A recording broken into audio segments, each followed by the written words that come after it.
Olá pessoal, meu nome é Bernardo Levindo e neste vídeo continuaremos abordando o manejo do doente crítico no contexto da infecção pelo Covid-19. Agora vamos focar em um assunto fundamental, o choque séptico. Quero ressaltar mais uma vez que esse vídeo faz parte da nossa iniciativa de, perante a pandemia atual em que vivemos, nos posicionarmos e auxiliarmos a comunidade da área da saúde, fornecendo informações baseadas em evidência, tendo como principal referência a Organização Mundial de Saúde, a OMS. Então vamos relembrar aqui que choque séptico vem definido para os adultos como hipotensão refratária à expansão volêmica, com necessidade do uso de vasopressores para manter a pressão arterial média acima de 65 milímetros de mercúrio e lactato sérico acima de 2 milimol por litro. Já nas crianças, choque séptico vem definido como qualquer hipotensão ou 2 ou 3 dos seguintes achados: alteração do estado mental, taquicardia ou bradicardia, tempo de enchimento capilar lentificado, taquipneia, pele fria, presença de erupções cutâneas, petéquias ou púrpuras, lactato sérico aumentado, oligúria e hipo ou hipertermia. É importante destacar que, na ausência de lactato sérico, sinais clínicos de hipoperfusão associados à hipotensão arterial bastam. O manejo padrão inclui a detecção precoce e o início do tratamento em até 1 hora após o diagnóstico. Nesse sentido, o tratamento antimicrobiano, considerando casos onde não se pode excluir sobreposição de infecção bacteriana, o início da expansão volêmica e a avaliação do uso de vasopressores são prioritários. As seguintes recomendações são importantes no manejo desses doentes. Vale lembrar que são exemplos de cristalóides o soro de cloreto de sódio a 0,9% e o Ringer lactato. Para adultos, inicie a expansão volêmica com 250 a 500 ml de cristalóide em bolos, nos primeiros 15 a 30 minutos. Após essa expansão inicial, sempre avaliar a tolerância do doente a mais volume. Principalmente no contexto do Covid-19, é importante nos lembrarmos que pacientes idosos e ou com comorbidades que podem prejudicar a função cardíaca apresentam maiores riscos de desenvolverem quadros graves como o choque séptico. Já nas crianças, inicie a expansão volêmica de cristalóide com 10 a 20 ml por quilo nos primeiros 30 a 60 minutos. Antes de realizar nova expansão, avalie a tolerância do seu paciente. Mais uma vez, é importante ressaltar que a expansão volêmica pode gerar sobrecarga de volume no nosso paciente, inclusive contribuindo para a insuficiência respiratória. Sinais de sobrecarga podem ser reconhecidos com o exame clínico, como, por exemplo, a presença de jugulares engurgitadas, crepitações pulmonares e, em crianças, hepatomegalia.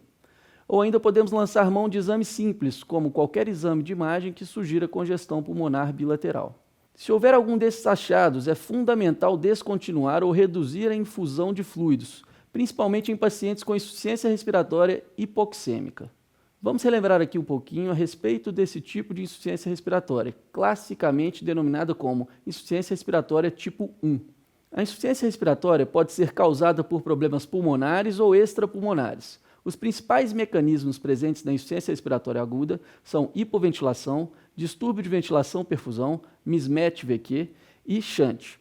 A distinção entre os dois últimos mecanismos citados pode ser feita analisando a resposta do organismo à oferta de oxigênio. Ambos são classificados como insuficiência respiratória aguda tipo 1. O distúrbio VQ responde prontamente ao aumento de FiO2, enquanto o shunt parece insensível à oferta de oxigênio. Um exemplo clássico de distúrbio VQ pode ser representado pela descompensação do DPOC. Já no shunt, o sangue venoso não entra em contato com o oxigênio, pois é desviado pelos alvéolos cheios de líquido ou colapsados. Logo, a terapia é direcionada à abertura ou recrutamento desses alvéolos, impedindo o seu colabamento, diminuindo a presença do líquido e melhorando a vasoconstrição hipóxica pulmonar. Para definirmos a necessidade e ou tolerância do nosso paciente à expansão volêmica, utilizaremos sempre dados clínicos. Os nossos alvos serão uma pressão arterial média maior que 65 milímetros de mercúrio ou, nas crianças, o valor de pressão arterial média indicado para a idade. Débito urinário maior que 0,5 ml por quilo por hora nos adultos e 1 ml por quilo por hora nas crianças. Melhora dos sinais de má perfusão tecidual, como temperatura das extremidades, tempo de enchimento capilar e nível de consciência, e claro que também podemos lançar mão de dados laboratoriais, como o próprio lactato. Vale considerar, a depender da disponibilidade local, testes e ou exames que visam avaliar a volemia do doente crítico, como a elevação passiva dos membros inferiores e o uso do ultrassom à beira-leito.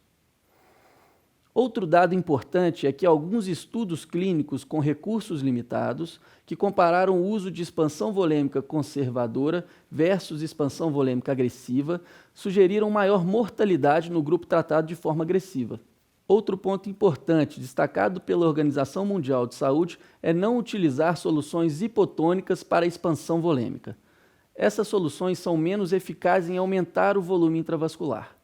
O Surviving Sepsis sugere ainda o uso de albumina em contexto de necessidade extrema de cristalóides, mas mesmo assim é uma recomendação com baixo nível de evidências. E sobre o uso de vasopressores, o que a OMS nos recomenda no contexto do choque séptico?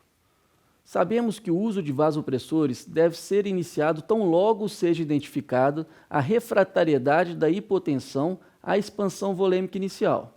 A nossa meta nos adultos, como já dissemos anteriormente, é atingirmos uma pressão arterial média maior ou igual a 65 milímetros de mercúrio, com melhora dos marcadores de má perfusão tecidual. Na população pediátrica, devemos administrar vasopressores se sinais de choque presentes, mesmo após 2 infusões em bolos de expansão volêmica ou em casos de sinais aparentes de sobrecarga volêmica ainda em contexto de choque. Os vasopressores devem ser dados preferencialmente via acesso venoso central. Isso garante precisão e segurança na infusão desses fármacos. Para adultos, considera-se a norepinefrina como a primeira escolha. Epinefrina e vasopressina podem ser adicionados caso não seja atingida a pressão arterial média-alvo. A dopamina passa a ser interessante no cenário sobreposto com bradicardia. Já na pediatria, a epinefrina é considerado fármaco de primeira escolha, podendo-se adicionar a norepinefrina em caso de persistência do choque, a despeito das doses de adrenalina otimizadas. De modo geral, se os pacientes mantêm sinais de má perfusão tecidual, apesar de já ter atingido o alvo pressório com volume e vasopressores, pode-se considerar o uso de inotrópicos positivos, como a dobutamina. Mas atenção! Nenhum estudo clínico randomizado comparou o uso da dobuta com placebo neste cenário. Em outro vídeo, discutiremos o uso de terapias adjuntas no manejo da pneumonia viral grave, como o uso do corticoide. Ainda sobre sepsis e choque séptico, vale a pena consultar os manuais e as recomendações feitas pela Surviving Sepsis Campaign. Bom, era isso, pessoal, mas fiquem ligados e assistam os outros vídeos para as maiores informações. Nos vemos aqui na SimSave. Até mais.